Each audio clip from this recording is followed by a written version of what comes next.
Zambia is once again at a crossroads. Politics, power, and prison collide in the story of one man, Raphael Nakachinda. From fiery speeches and bold accusations, to courtroom battles and finally an 18-month jail sentence. Tonight on Kambani Zambia TV, we unpack the full saga.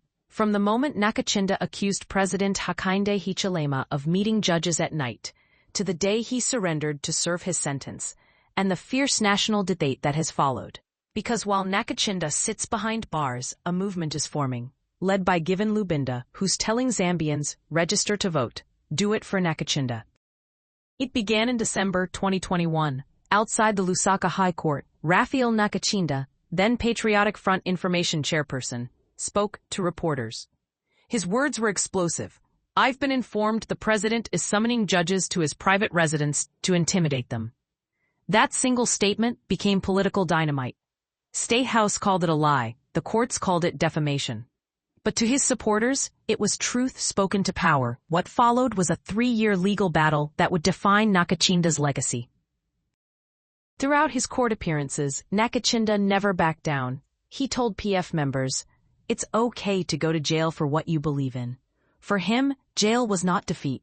It was testimony. But in 2024, the verdict came. Guilty of defaming the president. Sentence, 18 months imprisonment. Rights groups like Human Rights Watch warned that the case set a dangerous precedent for free speech in Zambia.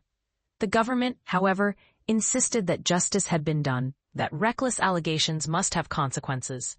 And that's exactly the line echoed by government sympathizer and commentator Nkongo M., who wrote, "He who alleges must prove." Nakachinda failed to prove his claims. It's not political, it's called consequences.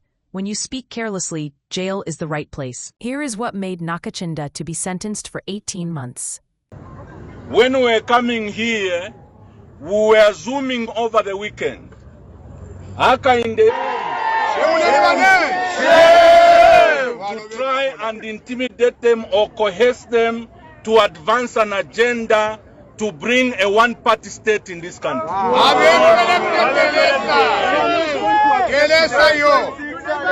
To remain on the rail of multi-party democracy is the judiciary. Yes. We call on the judges to use their conscience, not a manipulation of Hakainde. Nkongo's words mirrored what many UPND supporters believe, that Zambia must rise above character assassination and politics of bitterness. October 21, 2025, Lusaka High Court. The ruling was final. Nakachinda's 18-month sentence stands. In that moment, a political drama unfolded on the courthouse steps. PF members gathered. Miles Sampa, PF leader of another faction, posted, "This afternoon, we escorted our SG Raphael Nakachinda to hand himself into jail. Yet another political prisoner, Aluta, continua." Cameras rolled, crowds chanted, and Nakachinda, defiant to the end, raised his hand in salute before walking through the prison gates. Within hours, PF acting president Given Lubinda addressed the nation. His tone was fiery. His message, unmistakable. Nakachinda was jailed for merely quoting what people had told him. All he said was he had been informed that something was going to happen, and just for that, he has gone in.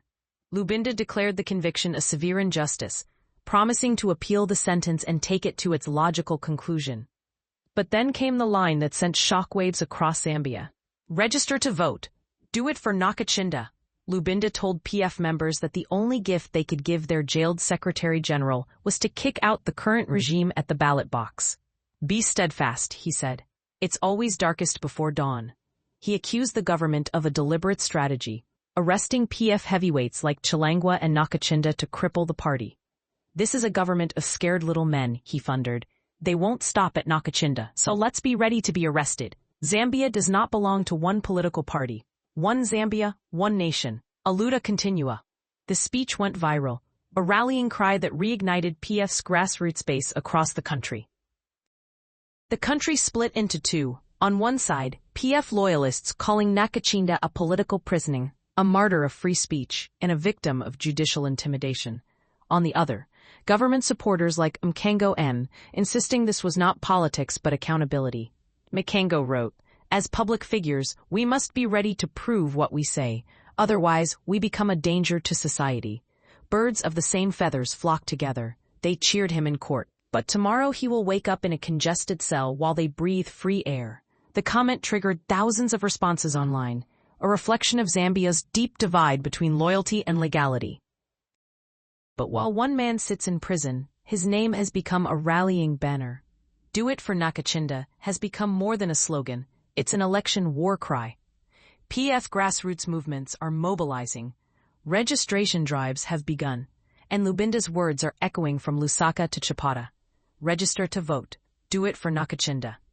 For the Patriotic Front, Nakachinda's imprisonment has become both a symbol of struggle and a strategy for revival heading into 2026.